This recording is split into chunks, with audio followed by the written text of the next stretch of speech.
One, two, three.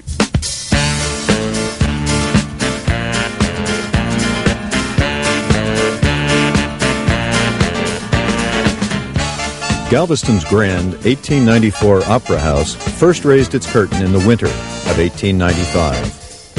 For over a century, its magic and history have drawn audiences and the royalty of American theater to its stage.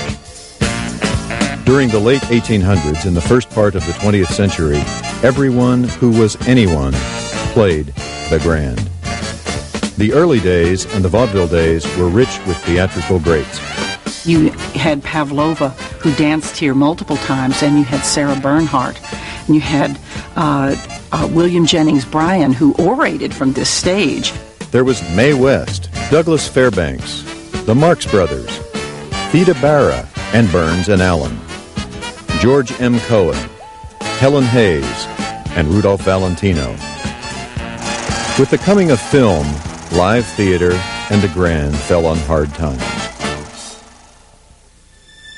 The Opera House became part of the Interstate Theater chain before shutting its doors in 1974.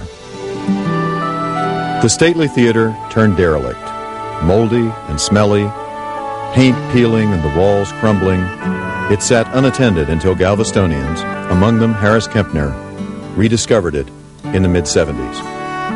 I think he just had a gut feeling that you don't let time destroy worthwhile things. Following the meticulous work of an exquisite drawing room restoration, the magic, the intimacy of live theater was back. As Larry Gatlin, who has played the Grand, is quoted, "With no seat further than 70 feet from the stage, you can feel the heartbeats out there." For the actor, they feel like the audience is in the palm of their hands. And for the audience, they feel like they're sitting in a living room watching a favorite actor. So the connection is palpable. I've heard that Hal Holbrook, doing his Mark Twain, has been here twice, and that he loves it, and I can understand that. It's so easy to communicate. I think this town is tremendously lucky to have a theater as gorgeous as this, something as prideful looking as this theater, because there's an awful lot of civic pride that certainly evokes itself here in this auditorium. The work and thought and care and craftsmanship that went into this restoration are tremendous. If civic pride was the basis for the Grand's restoration, so too were the memories.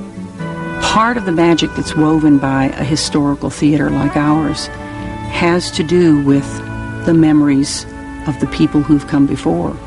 People who've walked in here and said, I worked as an usher back when it was a movie house, or I ran the projector, or I had my first date there, or I got to see that absolutely stunning performance. That's where the magic gets woven. For Jeffrey Pye, the magic and memories connect 4 generations of his family. The Grand has been the family business since the day it opened, January 3rd, 1895. His great-grandfather was head carpenter. A son, a grandson, and a great-grandson would follow in Ebenezer Pye's footsteps. And I walked up here, and it was like I was at home. And I knew I'd never seen the fly system work before. I'd never seen anything up here before, but it was like instinct to walk up in here and do what I had to do. And it was like my ancestors whispering in my ear, telling me how to operate. We have a season. For Carl Kelly, the magical childhood memory was a cowboy and a horse named White Flash. I remember seeing Tex Ritter and his horse here on this stage, and that was one of the most exciting things that ever happened to me at that time in my life.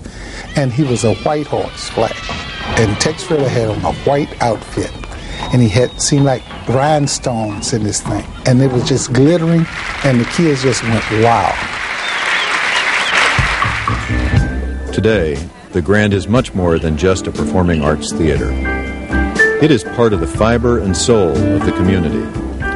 And it's committed to sharing the immediacy of live theater with new audiences. We have started a children's festival that we call the Grand Kids Festival that we do outside. The cornerstone of that is, in fact, a week-long residency of Missoula Children's Theater. They audition children on Monday, work them hard all week long, and they perform 2 performances on Saturday as a piece of the festival. But meanwhile, outside on 3 blocks, we are showcasing both children as artists as well as professional artists who work for children. The Grand Opera House reaches far beyond the street outside its doors. It brings school children from the mainland and the island to its stage and takes workshops and professional actors into the schools.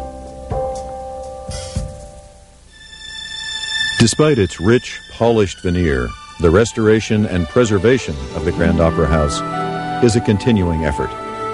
With its new loading dock to complement a 100-year-old system of pulleys and lines and fly floor.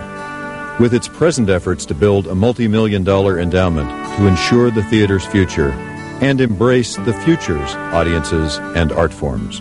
I think it's a critical part of our life that needs to be continued. It is crucial because, in the end, live theater is magic. Live theater is still just that. It's live. It cannot be replicated. What you see when you walk into this theater and you see Hal Holbrook doing Mark Twain, or you hear Harry Belafonte sing, that performance is singular. It will not be ever replicated. Give us this day our daily bread.